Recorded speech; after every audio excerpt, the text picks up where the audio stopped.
ধুবুৰী জিলাৰ তামাৰহাটৰ বাহাকাটি গাঁৱত চৰকাৰী ৰাস্তা কাটি দখল কৰাৰ অভিযোগ। এই অভিযোগ উত্থাপন কৰিছে স্থানীয় ৰাইজে। ৰাইজৰ ৰাজহুৱা 14 ফুট ৰাস্তাটো কাটি 6 ফুট ৰাস্তা বনাই দিলে ভূমাফিয়াই, যাৰ ফলত কেইবা শতাধিক ৰাইজে বিপদত পৰিছে। ৰাস্তাৰ আধা অংশ কাটি বাঁহৰ বেৰ দিয়াৰ কাৰণে জমৰ চেতনাত ভুগিব লগা হৈছে স্থানীয় ৰাইজ। যাব নোৱাৰে এম্বুলেন্স, যাব নোৱাৰে অগ্নি নিৰ্বাপক বাহিনীৰ বাহন। উপায়ন্তৰ হয় ৰাইজে ইতিমধ্যে পাগলাহাট গাঁও পঞ্চায়তত এখন অভিযোগ দাখিল কৰে।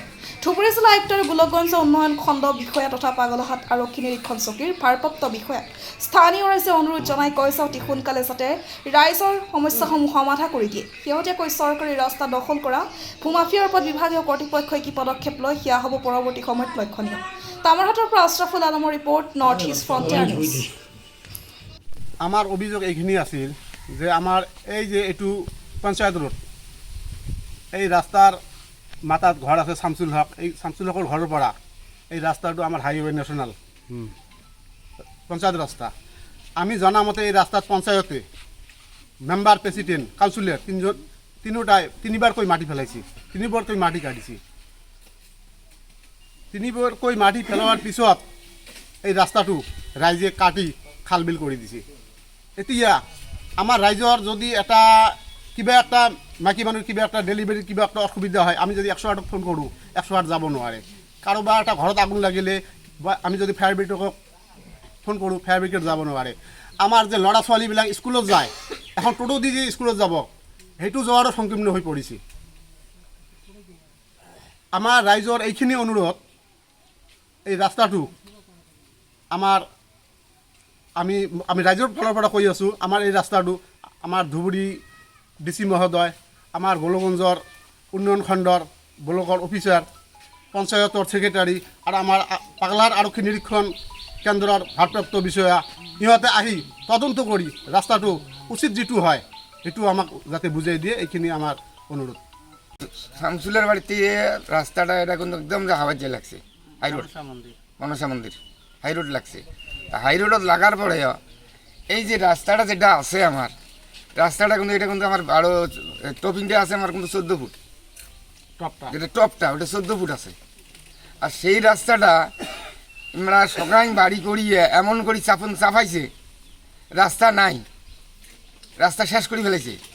দেহাদেহি করিয়ে সোলেমান আসিবারে তো মনে বুঝিয়ে যদি যায় সকাল, এমরা যখন সকাল হাঁড়া দিছে সোলেমান নতুন করি এক এবার হাঁড়া এবারে এমন করে দিয়ে রাস্তা কোটা কেন কাটা শেষ করে কেন না? রাস্তাটা কিন্তু সকাল হয় নাকি? রাস্তাটা সকাল হয় নাকি? রাস্তাটা তো কারো পৈতৃক সম্পত্তি নয়। আমরা সকালই আমরা রাইস মনে করবে নাকছে আমরা রাস্তাটাই পৈতৃক সম্পত্তি। এই রাস্তার গোড়তে আনি সকাল চাপবার নাকছে, এই পায়ে আমরা যে বাড়ি করে নিচ্ছে হাংলা দিবে নিচ্ছে, এই পায়ে হাংলা দিবে নিচ্ছে। এইরকম করে রাস্তা কিন্তু এটি মাত্র 6 ফুট রাস্তা আছে, পুরো 14 ফুট রাস্তা, সে জায়গাতে আছে 6 ফুট। এটাই মোর তোমার কাছে অনুরোধ, যাতে এই রাস্তাটা আমার যতটুকু ফুট রাস্তা আছিল ওই রাস্তাটা যেন আমার বহল থাকে, রাইজক সগাহে রাস্তাটা নাগে, মোর এতটুকু করতো।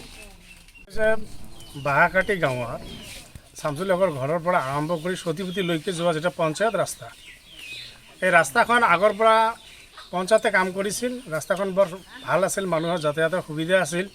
কিন্তু কিছুদিন ধৰি এই ৰাস্তাটোৰ ওচৰত স্থানীয় ৰাইজে ৰাস্তাৰ কাষতে ঘৰ কৰিছে, ৰাস্তাটো চোতাল বনাই লৈছে, মানুহৰ যাতায়াত অসুবিধাৰ সন্মুখীন হৈ পৰিছে।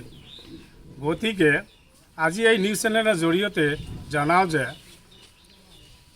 ধুবুৰী জিলাৰ উপায়ুক্ত মহোদয় আৰু গোলগঞ্জ ডেভেলপমেণ্ট ব্লকৰ অফিচাৰ, পঞ্চায়তটো বৰ্তমান সচিব নায়েই, তবে ছেক্ৰেটাৰী আছে, সচিবক লৈ উক্ত ৰাস্তাটো পাব্লিকৰ যাতায়াতৰ সুবিধা ব্যৱস্থা কৰি দিয়ে যে, এয়া আজিৰ আমাৰ আবেদন।